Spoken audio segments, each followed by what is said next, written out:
Size විශාල ඒවා නිර්මාණය කරනවා කියන්නේ රහතන් වහන්සේලා 1000කට වඩා ඉන්න තැන්වල කියන එක තමයි පුරාවිද්‍යාවයි පැහැදිලි කිරීමක් කරන්නේ.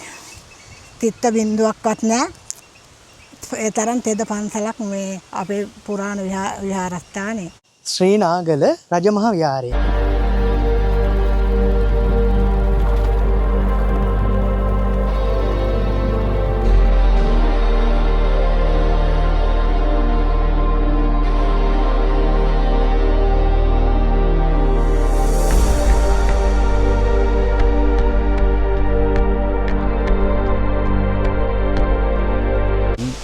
තෙරුවන් සරණයි. ඔබ මේ ඇවිල්ලා සිටින්නේ අනුරාධපුර දිස්ත්‍රික්කයේ තිරප්පනේ ප්‍රාදේශීය ලේකම් කොට්ටාසයට අයිති 544 මුරියා කඩවල ග්‍රාමයේ ශ්‍රී නාගල රජමහා විහාරස්ථානයේ තමයි මේ ඇවිල්ලා සිටින්නේ.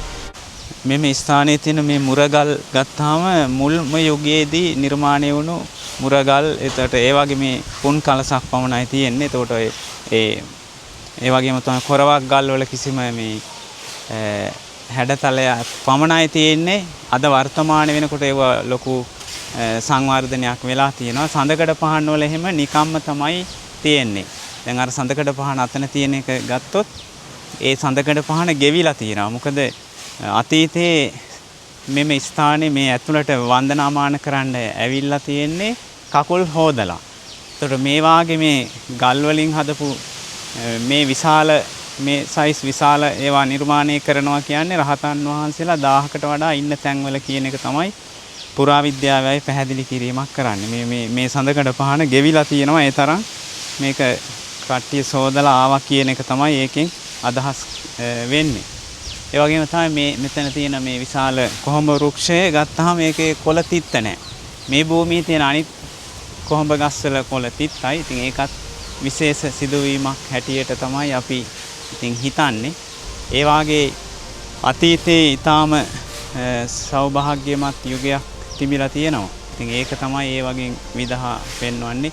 දැන් මෙතන තියෙන මේ පිළිම වහන්සේගේ උඩ කෑල්ල නෑ. ඒවත් නිදන් හොරු විසින් ඒවා කඩලා අරගෙන ගිහින් තියෙනවා. දැනට ඕකේ යට කොටස විතරයි තියෙන්නේ. ඉතින් ওই විදිහට වසර 20ක් පමණ මම මේ ආරක්ෂා කරගෙන යනවා. ඉතින් අපිට මේ විහාරයක් නිර්මාණය කරගන්න උවමනාවක් තියෙනවා.